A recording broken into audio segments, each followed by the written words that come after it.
Howdy folks, this is Rich with Motor Media, and I'm coming to you today because a couple of days ago Ghost Tactical put out a video about top 5 mid-size handguns, and in the comment section I put out a couple of changes I would make to his list, and he said, well, make a list of your own. So that's what I'm going to do. We're going to start, even though we got a gun on the camera right now, that's not the firearm that's going to be at number 5. I don't own what I would put at number 5 currently. But if you want to find out more about that and see pictures of it, you can go over and watch Ghost's video because it was on his list, and that would be the Canik TP9 Elite. So if you want to check that one out, go over there and watch Ghost's video, but that would be my number 5 for much of the same reasons that he had it on his. Number 4, I also do not own one currently, and that would be the Sig Sauer X-Carry. And again, you can go over and watch his video. I believe he had that on his list as well, so you can go over there and check that out on his list. So that brings us to number 3, and that would be the HK USP. This one that you see here on camera is in the 40 Smith & Wesson. This pistol is the first polymer frame pistol specifically made for the 40 Smith & Wesson round, or even any pistol for that matter. Everybody else, what they did, including at one point HK, was they took their 9mm pistol that they had on the market and converted it to fire the 40 Smith & Wesson round.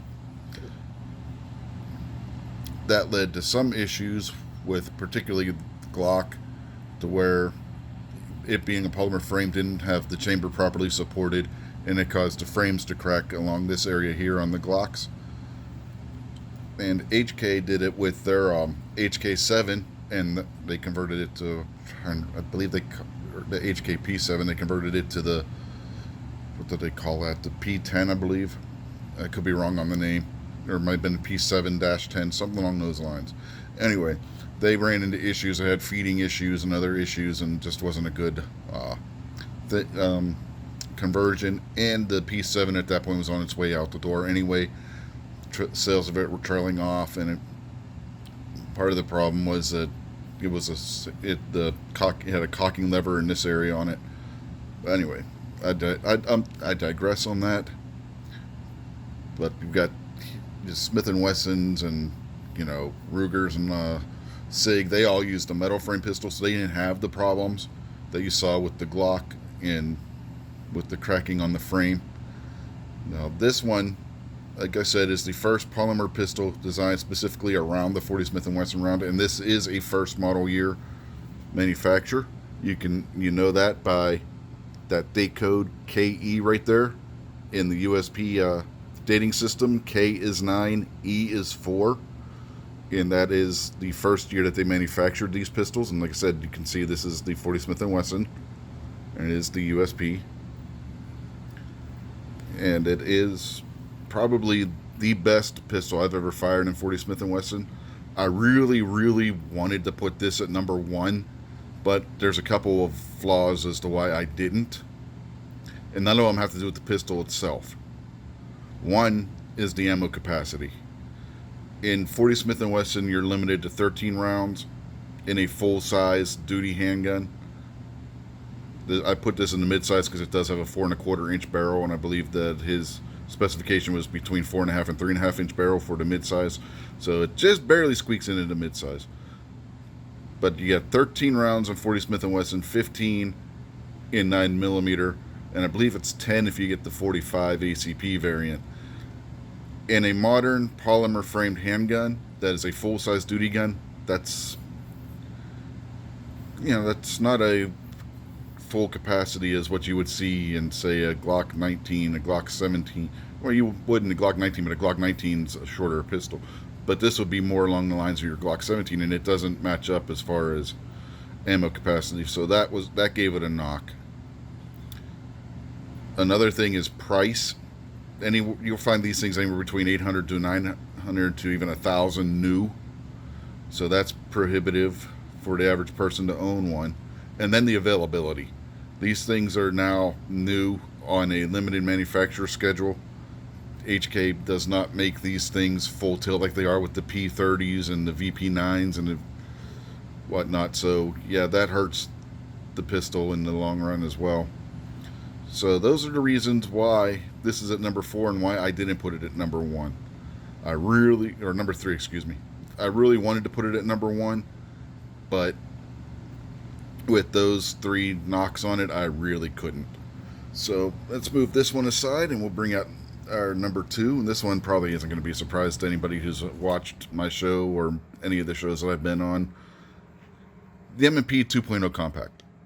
This is one of my favorite pistols. It's not as, I don't like it as well as I do my HK, but I am a very big fan of the Smith & Wesson M&P pistols. This one held 13. Again, this is a compact. I'm not going to hold that against it like I did with the HK because this is not a full-size duty gun. This is a 4-inch compact version of the 2.0 compact. It also comes in a 3.6-inch. I'm not going to hold the magazine capacity against this one because of the fact, again, it's not a full-size duty gun.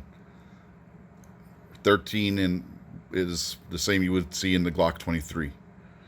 So it's par for the course with this size handgun. In a 40 Smith & Wesson, they only have 13 rounds, and a 9mm would have 15.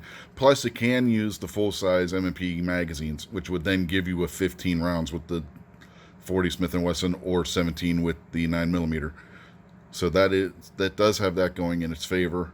And to do that, you would put a slide. You would have a little spacer that would go here at the bottom of the mag, like you would on the Shield magazines, when the extended magazine. So overall, I like this gun. It fits my hand well.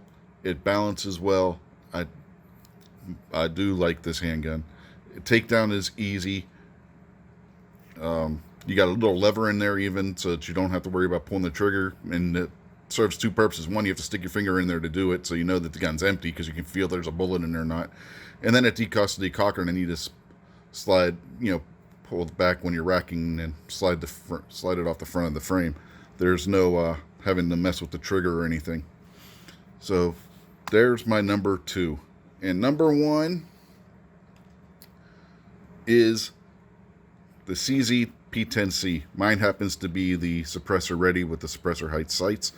This gun, I don't know what to say. This gun just feels so good in my hand. I have the extended magazines. It comes with a standard 15 round magazine. This one came with 2 what are supposed to be 17 rounders, but they actually hold 18. They're not labeled as capacity. I'm going to show you. Yes, it is loaded, so I got to be careful. But you can see it's only marked up to 15 rounds. They just put a extension on the base of them. So, fact on the box and whatnot, and descriptions, you'll see that it says there's a 17 round mag. This actually is holding 18 right now. So you get 18 rounds of 9mm in here, plus 1 in chamber. So you got 19 rounds of 9mm when fully loaded. This one came with factory night sights. I don't know how well you can see that. The back night sights are blacked out. The front is a dot with the night sight in the middle. There you go. You can see it better there. See the 2 dots on the back. And then you got the front, which is like a white dot with it. But yeah, this is very good. You take down similar to a Glock. You pull that down. You don't have to pull the slide completely to the rear, and then you pull the trigger and it slides off the front. But you got your slide stop on both sides. Got your you can flip the catch on over for the mags, your magazine release catch, and that gives you can actually set this up to where it's fully ambidextrous if need be, or you can set it up for left-hand shooting if need be. It's just a very good pistol. It shoots the trigger on this is one of the best I've ever shot in a polymer framed handgun, if not the best. I know some people will say, well, what about Walther Net? I've never actually shot one of the Walther polymer guns, so I can't comment on that. I have shot this. I have shot Glocks. I have shot Smith & Wessons. I've shot Rugers. And of course the HK, and this is the best polymer frame gun trigger I've shot, bar none. So there you have it, folks. There's my top 5.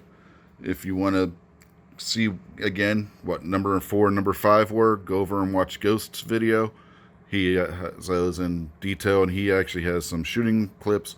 Sorry I didn't have any shooting clips to put in this video, but it is what it is. I'll link Ghost video in the description and possibly at the end of this, so look for that, and we'll see you next time. Bye.